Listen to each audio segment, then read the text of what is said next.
اعوذ باللہ من الشیطان اللعین الرجیم بسم اللہ الرحمن الرحیم۔ لہٰذا علم بذات خود لذت آور ہے، یعنی جو شخص علم کو حاصل کرتا ہے اور علم کی تغدو کرتا ہے، اس کے وجود میں علم کی ایک محبت ایجاد ہو جاتی ہے، ایک خاص انس ایجاد ہو جاتا ہے علم سے متعلق۔ لہٰذا اس کے نزدیک علم سے زیادہ لذیذ ترین چیز کوئی نہیں ہوتی ہے، اور وہ علم کی طرف متوجہ ہوتا ہے، علم کا عشق رکھتا ہے، کتاب پڑھنے کا عاشق ہوتا ہے، کتاب پڑھنے کا شائق ہوتا ہے۔ ہر وقت اپنی معلومات میں اضافہ کرنے کے لیے وہ شخص جد و جہد کرتا ہے، تغودو کرتا ہے۔ کیوں؟ چونکہ وہ علم حاصل کرنے سے لذت حاصل کر رہا ہے، اور یہی لذت اس کے نزدیک ہر چیز سے زیادہ محبوب ہے۔ لہٰذا آپ نے معاشرے میں ایسے افراد دیکھے ہوں گے کہ جو کتاب دوست ہیں تو ان کو اس علم میں ایک لذت آتی ہے، ایک بہجت و سرور حاصل ہوتا ہے، یہ ان کو غیر سے میسر نہیں ہوتا ہے۔ اور اگر وہ علم الہی ہو، علم توحید ہو، اور انسان اس علم پر عمل کرے تو پہلے مرحلے میں خود علم حاصل کرنے سے انسان کو لذت حاصل ہوگی، اور دوسرا اس علم پر عمل کرنے سے انسان کو لذت حاصل ہوگی۔ یہ جو لذت انسان کو نصیب ہو رہی ہے، یہ دنیا کی کسی بھی لذات سے قابل قیاس نہیں ہے۔ لہٰذا علم حاصل کرنے کے اس دنیا میں بے شمار فوائد ہیں۔ پہلا مسئلہ یہ دیکھیں کہ انسان کی عزت اور وقار میں اضافہ ہوتا ہے۔ ہر نیک انسان اور ہر شرور انسان اس کا احترام کرتا ہے، کیوں؟ چونکہ یہ عالم ہے۔ عالم کی قدر، عالم کی عزت، عالم کا وقار، آپ دیکھیں بڑے بڑے تاجر، بڑے بڑے شخص اٹھ کر عالم کا استقبال کرتے ہیں، حتیٰ وزیر و وزراء جو بڑے بڑے آفیسر ہیں وہ عالم کو دیکھ کر کھڑے ہو جاتے ہیں، اس کا احترام کرتے ہیں، ولو وہ مادی اعتبار سے غریب کیوں نہ ہو، لیکن چونکہ اس کے پاس علم کی دولت موجود ہے اور وہ اس علم کی دولت سے مالا مال ہے، لوگ اس کی رسپیکٹ کرتے ہیں۔ اور معاشرے میں، عوام الناس میں، معاشرے کے تمام طبقات کسی بھی مکتب و مذہب و گروہ سے تعلق رکھتے ہوں، کسی بھی فیلڈ سے تعلق رکھتے ہوں، وہ عالم کو عزت دیتے ہیں، عالم کی رسپیکٹ کرتے ہیں۔ کیوں؟ چونکہ وہ عالم ہے، اور صرف عالم نہیں ہے بلکہ عامل بھی ہے۔ اس نے اپنے عمل سے، اپنے کردار سے خود کو جو ہے وہ ثابت کیا ہے۔ لہٰذا جو بادشاہ ہیں، جو صاحبان اقتدار ہیں، وہ علماء کی اطاعت کو جو ہے وہ اللہ نے ان پر فرض کیا ہوا ہے۔ تم پر فرض ہے کہ تم عالم کی اطاعت کرو، عالم کی فرمان برداری کرو۔ اگر وہ تمہیں کوئی حکم دیتا ہے تو تم اس حکم کی اطاعت کرو، فرمان برداری کرو۔ کیوں؟ چونکہ وہ عالم ہے، وہ بہتر جانتا ہے کہ تمہیں کس چیز کی طرف رہنمائی کر رہا ہے۔ لہٰذا حکیم مطلق ذات خداوند متعال نے اپنی حکمت کاملہ کے ذریعے سے تمام افراد، چاہے وہ خاص ہوں، کسی خاص طبقے سے تعلق رکھتے ہوں، چاہے وہ عوام ہوں، یعنی ان کا تعلق عوام الناس سے ہو، عام لوگ ہوں، خداوند متعال نے ان کے وجود میں یہ چیز ڈال دی ہے کہ وہ اہل علم کی تعظیم کریں، اہل علم کا احترام کریں، ان کی اطاعت کریں، ان کی قدر کریں۔ اب آپ کہیں کہ نہیں، آج کل ایسا نہیں ہے۔ کیوں؟ کیونکہ انسان اپنی فطرت سے دور ہو چکا ہے۔ آج کل جو انسان آپ کو معاشرے میں دکھائی دے رہے ہیں، ان میں انسانیت موجود نہیں ہے، یہ اپنی فطرت سے دور ہیں۔ لہٰذا آپ دیکھتے ہیں انواع و اقسام کی ایسی برائیاں اس انسان نما انسان میں موجود ہیں جو انسان ہے ہی نہیں۔ یہ انسان دکھائی دیتا ہے، انسانوں کی طرح چلتا ہے، انسانوں کی طرح کھاتا ہے، انسانوں کی طرح پیتا ہے، انسانوں کی طرح سوتا اور جاگتا ہے، معاشرت کرتا ہے۔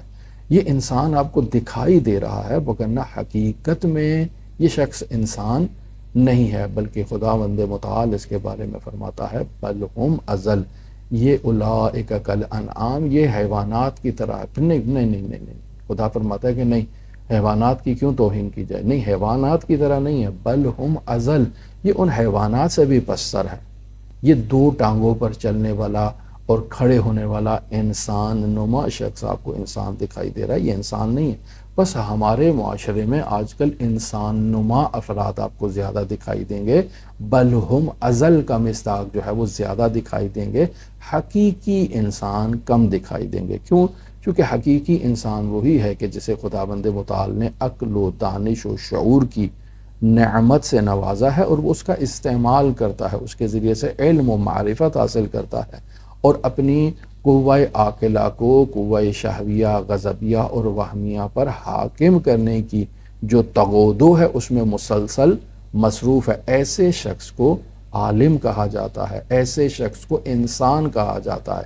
وگرنہ آپ دیکھیں تو حیوانات بھی ہیں اس معاشرے میں موجود، جو 2 ٹانگوں پر چلنے والے بھی ہیں، 4 ٹانگوں پر چلنے والے بھی ہیں، ان میں بھی غضب ہے، ان میں بھی شہوت ہے، ان میں بھی وہم موجود ہے، ان میں عقل موجود نہیں ہے۔ تو انسان کے پاس عقل ہے لیکن وہ اس کا استعمال نہیں کرتا ہے، تو اولئک کالانعام، یہ حیوانات کی طرح ہے۔ لیکن بس اوقات انسان اپنے افعال پست کی وجہ سے بل ہم ازل کا مصداق بن جاتا ہے، لہٰذا خداوند متعال ایسے افراد کو انسان ہی شمار نہیں کر رہا ہے۔ تو پھر آپ کا یہ کہنا کہ ہم دیکھتے ہیں معاشرے میں بہت سارے لوگوں کو کہ وہ عالم کی عزت نہیں کرتے ہیں، تکریم نہیں کرتے ہیں، اور آپ فرما رہے ہیں کہ اللہ نے اس کی فطرت میں رکھ دیا ہے، اللہ نے اس کی طبیعت میں یہ چیز ڈال دی ہے کہ وہ عالم کا احترام کریں، جبکہ ہم دیکھ رہے ہیں کہ لوگ عالم کا احترام نہیں کر رہے۔ عزیزان محترم، آپ بل ہم ازل افراد کو دیکھ کر ان سے یہ آپ جو ہے وہ ایک قانون بنانے کی کوشش کر رہے ہیں کہ وہ عالم کا احترام نہیں کرتے۔ وہ خود پہلے اپنا تو احترام کریں۔ جو خود اپنا احترام نہیں کرتا، یعنی اپنے جو عظیم مرتبہ اس کو خداوند متعال نے خلافت الہیہ کا دیا ہے، اس کو انسان بنایا ہے، اشرف الموجودات بنایا ہے، اور وہ بل ہم ازل کا مصداق بن چکا ہے، تو اس کا مطلب ہے اس نے اپنی رسپیکٹ جو ہے وہ اختیار نہیں کی ہے، خود کو اس نے عزت و وقار نہیں دیا ہے۔ اپنی عزت و وقار کو مجروح جو کرنے والا ہو وہ دوسرے کو عزت کیا دے گا؟ بس اگر انسان غور سے دیکھے، توجہ کرے، تو لوگوں میں جو برتری اور تفاوت ہے وہ ہم چاہے اس کو منصب، مقام، پوسٹ کی وجہ سے دیکھیں، دولت کی وجہ سے دیکھیں، جائیداد کی وجہ سے دیکھیں، شہرت کی وجہ سے دیکھیں، تو یہ سب حقیر ہے۔ کس کے مد مقابل؟ علم کی دولت کے مقابلے میں۔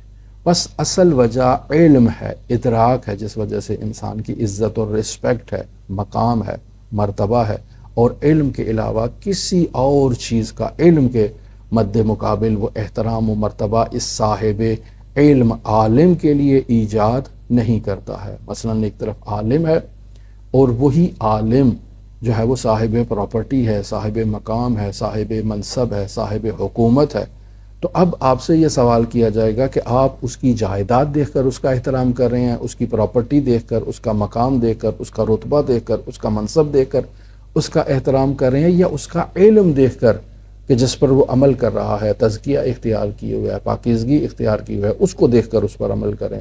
تو یقینی بات ہے ہر انسان جو ارباب دانش سے تعلق رکھتا ہو، جو اپنی قوت عاقلہ کو غضبیہ، شہویہ اور وہمیہ پر غالب کرنے والا انسان ہو، وہ قضاوت کرے گا کہ بھئی میں اس کی رسپیکٹ کر رہا ہوں علم کی دولت کی وجہ سے۔ وگرنہ دنیا میں بہت سارے افراد ایسے موجود ہیں کہ جن کے پاس یہ مادی نعمات ہیں لیکن ان کے پاس علم نہیں ہے، تو میں ان کا احترام کیوں نہیں کرتا ہوں؟ پھر اس وجہ سے چونکہ ان کے پاس علم نہیں ہے۔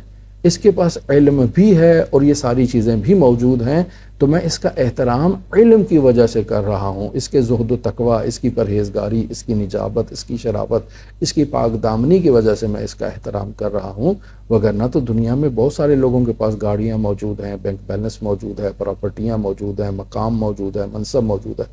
لہذا دعا گو ہیں خداوند متعال ان نورانی معارف کو سمجھنے اور ان پر عمل کرنے کی ہمیں توفیق عطا فرمائے۔ دعا گو ہیں خالق متعال کی بارگاہ میں ہم سب کی جو اخلاقی مشکلات ہیں، جو اخلاقی برائیاں ہمارے وجود میں ہیں، خالق متعال ان اخلاقی بیماریوں سے اور برائیوں سے ہمیں نجات عطا فرمائے۔ دعا گو ہیں خالق متعال منجی عالم بشریت حضرت صاحب العصر، صاحب الامر، صاحب الزمان کے ظہور میں تعاجیل فرمائے، اور ہمیں حضرت کے اصحاب و اعوان و انصار کی فہرست میں شمار فرمائے۔ اللہم صلی علی محمد و آل محمد وعجل فرج قائم آل محمد۔